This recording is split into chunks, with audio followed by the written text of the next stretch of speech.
Hello, this is Andrew. This is a specialized S-Works power crank. It has the carbon fiber crank arms.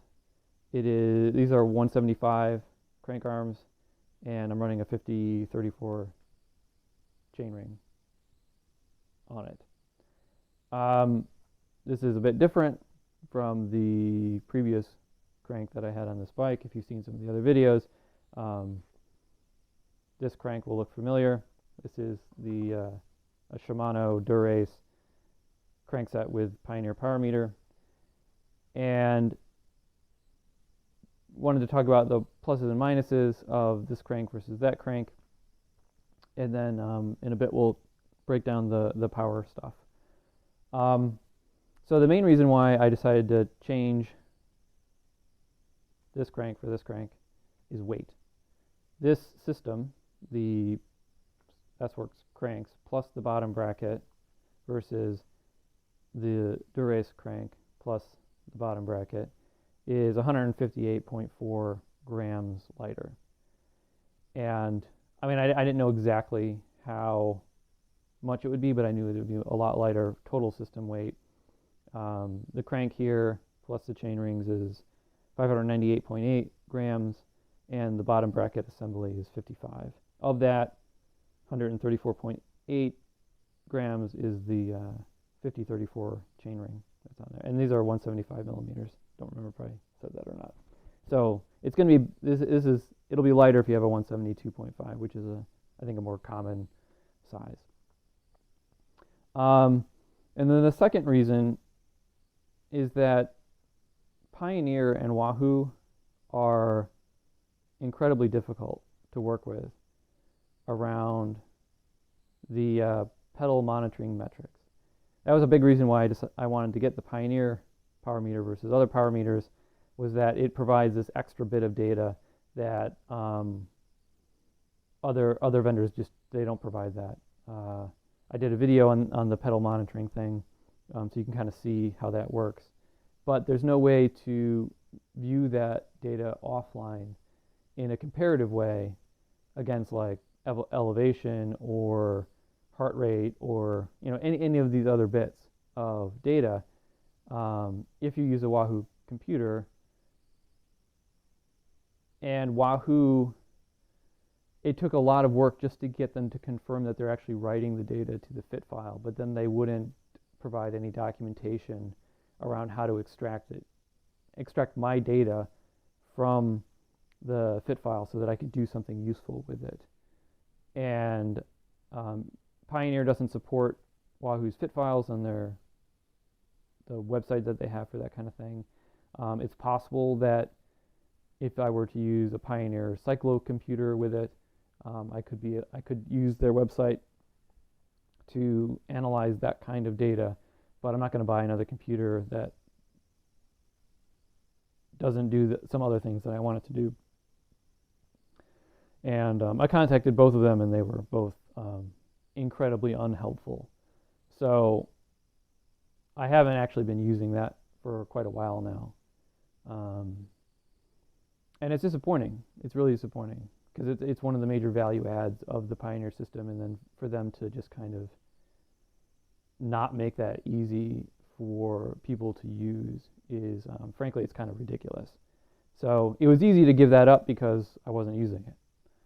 And then the other bit is that I just kind of like to play with this kind of stuff. So yeah, it was just an interesting thing to try. All right, so these are Praxis Works Buzz rings. That's something that you should note. They're not the specialized rings by Praxis, which are, I don't know, about $40 more than these guys. These work fine. Really there's no reason why you should buy the more expensive specialized by Praxis rings when the Praxis by Praxis Buzz rings work just fine. The other thing that I found that was really beneficial, and it was unexpected, was that the Q factor, or at least I think it's the Q factor, of the S-Works cranks works better for me. The Q factor is significantly different between the S-Work crank and the Shimano crank. Shimano claims 146 for the Q factor on that, on the Shimano crank. But I measured it. I'm not sure how they measure it. Maybe they're doing center to center of the crank arm. But when I did the, edge to edge, it was like 147.5 or something like that. Specialized is 152. I actually expected it to be narrower because it's a native BB30 crank. But that was unexpected, and it was unexpectedly beneficial to me personally. And it's kind of a strange thing, and I wasn't sure how to present this, because I don't want to be one of those people that just kind of makes crazy claims about things, and I don't have the data to back it up. But so I'm going to go off on a limb here, and I'm going to say that I'm able to hold a specific power for longer with the S-Work crank than with the Shimano crank.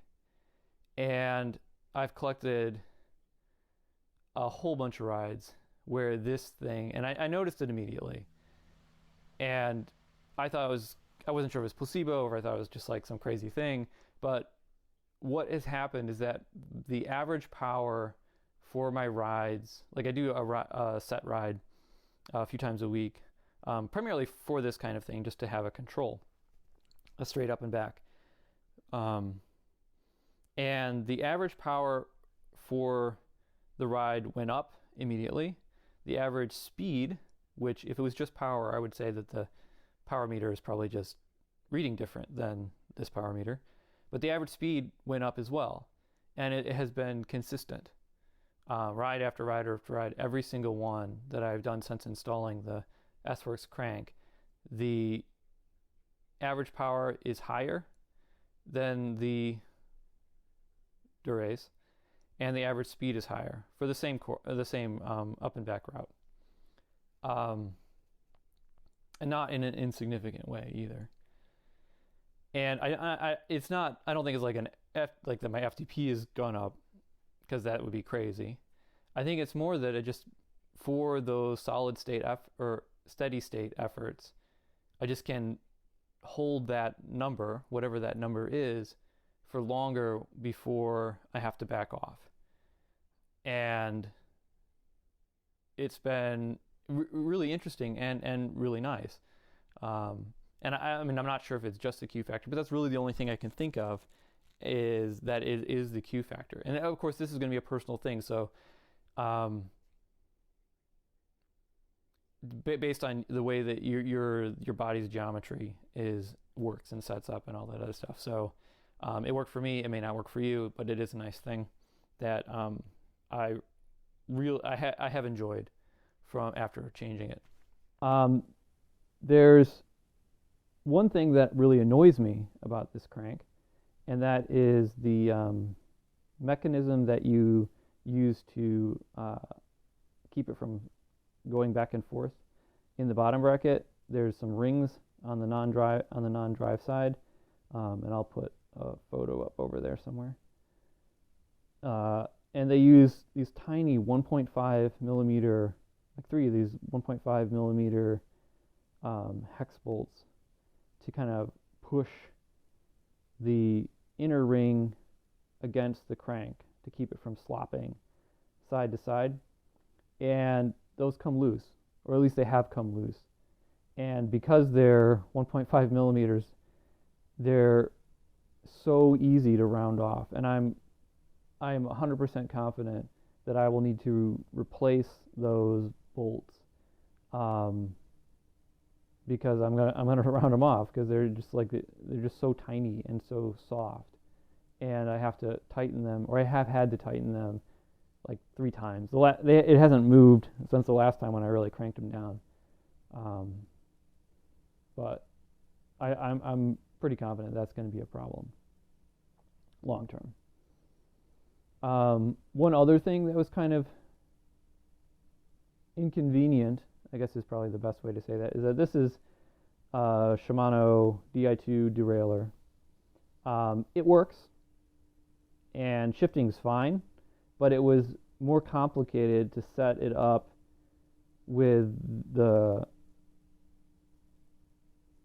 S-Works crank than it was with the Shimano crank. With the Shimano crank, I just had to adjust the little screw here that controls how far out how far out it comes for the limit.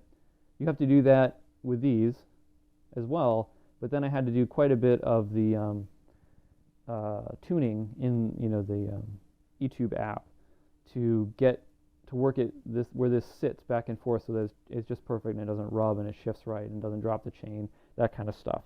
Where with the Shimano crank, I guess expectedly, I just kind of like moved that and it just worked. So that's a little bit of a con to just expect to spend a little bit more time, or maybe that's just me.